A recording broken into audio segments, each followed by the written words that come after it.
बिस्मिल्लाहिर्रहमानिर्रहीम। अस्सलाम वालेकुम नाज़रीन, आप देख रहे हैं यूट्यूब चैनल, मैं हूं फ़हद मुग़ल। नाज़रीन, आज वज़ीर-ए-आज़म पाकिस्तान की जनरल क़मर जवेद बाजवा साहब से एक बहुत अहम मुलाकात हुई है, जिसमें मुल्क व सलामती को पेश नज़र रखते हुए बहुत अहम तरीन फ़ैसले किए गए हैं।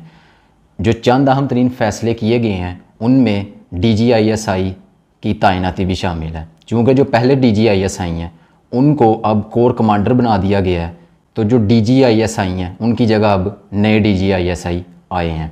तो नए आने वाले जो DGISI हैं वो कौन हैं, वो कहाँ से आए हैं और उनका कैसे तैनात किया गया है, ये सारी बातें आज की हम इस वीडियो में डिस्कस करेंगे। लेकिन उससे पहले मेरी एक आपसे दरख्वास्त है कि आप मेरे इस चैनल को सब्सक्राइब कर लें और बेल आइकन को भी दबा दें, और अगर आपको वीडियो अच्छी लगे तो लाइक और शेयर भी कर दें।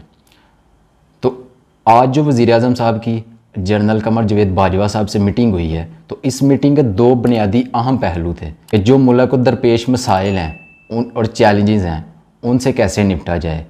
अफ़गानिस्तान की बदलती हुई सूरत हाल और इस खित्ते में जो सियासत में एक तब्दीली आ रही है उसको मद्देनज़र रखते हुए बहुत अहम फ़ैसले किए गए हैं, जिसमें सबसे अहम फ़ैसला तो ये था कि नए DGISI को तैनात किया जाना है।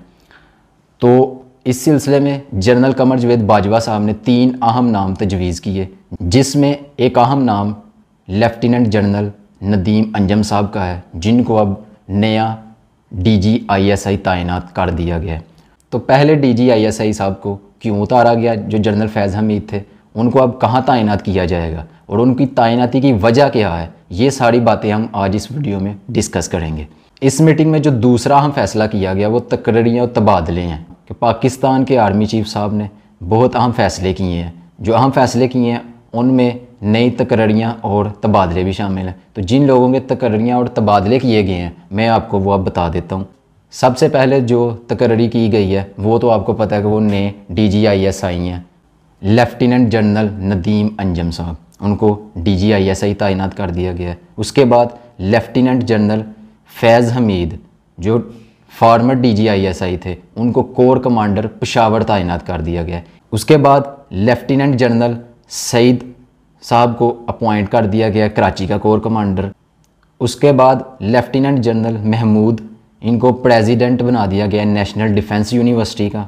उसके बाद मेजर जनरल आसिम सलीम मलिक, इनको तरक्की दी गई है लेफ्टिनेंट जनरल के ओहदे में। उसके बाद लेफ्टिनेंट जनरल मोहम्मद आमिर, इनकी पोस्टिंग की गई है गुजरांवाला कोर कमांडर में। इसके बाद लेफ्टिनेंट जनरल आसिम मुनीर साहब हैं, इनको क्वार्टर मास्टर जनरल अपॉइंट कर दिया गया है।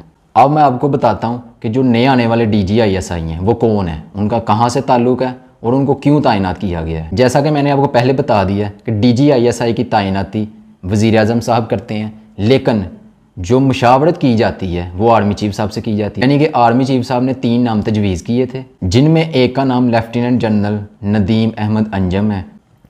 तो उनकी अप्रूवल दे दी है वज़ीर-ए-आज़म साहब ने नए DGISI की। नए DGISI जो तैनात हुए हैं वो पहले कोर कमांडर कराची भी रह चुके हैं। लेफ्टिनेंट जनरल नदीम अहमद अंजम साहब को सितंबर 2019 में लेफ्टिनेंट जनरल के ओहदे पर तरक्की दी गई। उनका ताल्लुक़ पाक फ़ौज की पंजाब रेजिमेंट और पाकिस्तान मिलिट्री अकेडमी के 78वें लॉन्ग कोर्स से है। और lieutenant general Nadeem Ahmed Anjum command and staff college Quetta के कमांडर भी रहे। इससे पहले लेफ्टिनेंट जनरल नदीम अंजम साहब बलूचिस्तान फ्रंटियर कोर नॉर्थ के इंस्पेक्टर जनरल भी रह चुके हैं और करम एजेंसी हंगू में वो बतौर ब्रिगेडियर के तौर पर भी काम कर चुके हैं। अब देखना ये होगा कि वो इस ओहदे पर कैसे अपनी जिम्मेदारियां अंजाम देते हैं। अब मैं आपको बताता हूँ कि साबका DGISI जनरल फैज़ हमीद साहब को क्यों ओहदे से हटाया गया है और उनकी कहाँ तैनाती की गई है और क्यों की गई है। लेकिन उससे पहले मैं चंद उनके बारे में आपको बातें बता देता हूँ जिनका जानना आपके लिए ज़रूरी है। जनरल फैज़ हमीद साहब ने DGISI का ओहदा 16 जून 2019 को संभाला। साबका DGISI का नाम इसलिए तजवीज़ किया गया और इसलिए सबसे पहले सामने आया जब 2017 में तहरीके लब्बैक पाकिस्तान ने धरना दिया था। महीने रसालत वाला मामला था जब यूरोप के अंदर हजूर नबी अकरम सल्लल्लाहु अलैहि वसल्लम के हाके शाया किए जाने लगे। तो तहरीके लब्बैक पाकिस्तान के सरबरा अल्लामा खादम हुसैन रिजवी साहब ने जो है वो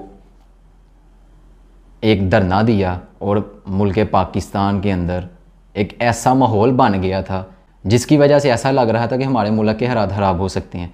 तो उस वक़्त जो तहरीक लब्बैक पाकिस्तान के साथ मामला तय किए गए थे, उनकी ज़िम्मेदारी भी जनरल फैज़ हमीद साहब को दी गई। तो इन्होंने वो ज़िम्मेदारी बखूबी तौर पर अंजाम दी, जिसकी वजह से वो आर्मी चीफ साहब की नज़रों में आ गए। उन्होंने उनको 16 जून 2019 को DGISI तैनात कर दिया और DGISI तैनात होने के बाद हमने देखा कि उन्होंने अपनी ज़िम्मेदारी बखूबी तौर पर अंजाम दी। उन्होंने मुल्क पाकिस्तान के लिए बहुत ही अहम काम किया। तो बतौर DGISI उन्होंने अपनी ज़िम्मेदारियां बखूबी तौर पर अंजाम दी। अब उनको हटाया क्यों गया, इसकी एक बुनियादी वजह है उनको हटाने के पीछे। जो 3 स्टार जनरल होता है उसका कोर की कमांडर करना ज़रूरी होता है आर्मी चीफ बनने के लिए। यानी कि अगर हम इसको आसान लफ्ज़ों में समझें तो आने वाले जो चीफ ऑफ आर्मी स्टाफ होंगे उनकी दौड़ में शामिल होने के लिए और उनकी दौड़ में शामिल करने के लिए इनको जो है पेशावर का कोर कमांडर तैनात कर दिया गया। क्योंकि ये ज़रूरी है कि जो 3 स्टार जनरल हो यानी कि 3 स्टार जनरल हो, उसके लिए ज़रूरी है कि उसने कोर की कमांड की हो। और दूसरी जो मेन वजह है वो ये है कि जो अफ़गानिस्तान के अंदर मामला चल रहे हैं इस वक्त, अफ़गानिस्तान के अंदर एक हुकूमत का क़याम कराना भी ज़रूरी है। तो इस सिलसिले में और अमेरिका जो अफ़गानिस्तान के हालात अब चल रहे हैं और अमेरिका जो इस हिस्से से निकल कर चला गया है, उसकी वजह से जो असरात अब आ रहे हैं, इनको भी देखने के लिए उनको अब कोर कमांडर पेशावर इसलिए ही लगाया गया है कि वो जो बॉर्डर का इलाका है हमारा पेशावर वाला और कोयटा से लेकर पेशावर तक जो हमारा अफ़गानिस्तान के साथ बॉर्डर है, तकरीबन ये 2200 से ऊपर किलोमीटर बनता है। तो इसको सिक्योर करने के लिए, इसकी हिफाजत करने के लिए कि कोई भी इलीगल एक्टिविटी ना हो, कोई भी ऐसे ग्रुप एक्टिव ना हो जाए दोबारा जो अफ़गानिस्तान के अंदर भी हालात ख़राब करने की कोशिश करें और जो पाकिस्तान के अंदर भी हालात ख़राब करने की कोशिश करें। क्योंकि अब इस हित्ते को एक ऐसी लीडरशिप की ज़रूरत है जो अफ़गानिस्तान के अंदर के मामलात को भी देखे और पाकिस्तान के जो बॉर्डर के मामलात हैं उनको भी देखे। अब वक्त गुज़र रहा है, लेकिन हम ये भी देख रहे हैं कि चाइना की भारत के साथ कशीदगी में इजाफा होता जा रहा है।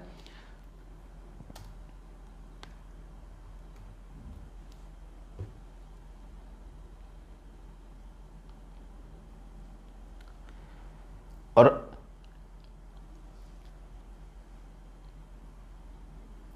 अमेरिका के निकलने के बाद अब खदशा इस बात का पाया जाता है कि जो अफ़गानिस्तान का इलाका है वहाँ पर कुछ ऐसे ग्रुप्स अभी भी मौजूद हैं जो नहीं चाहते कि ये हिस्सा अमन की तरफ जाए। वो यही चाहते हैं कि इस हिस्से में खाना जंगी लगी रहे।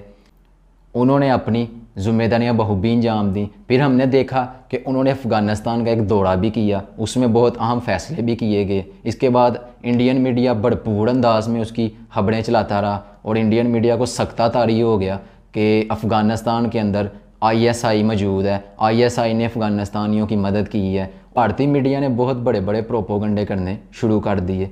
तो जो बुनियादी वजह DGISI को उनके ओहदे से चेंज करने की वो यही है कि जो इस हिस्से की सियासत में तब्दीली आ रही है उसके ऊपर करीब से नज़र रखी जाए। तो इसलिए भी जनरल फैज़ हमीद साहब को कोर कमांडर पेशावर तैनात किया गया।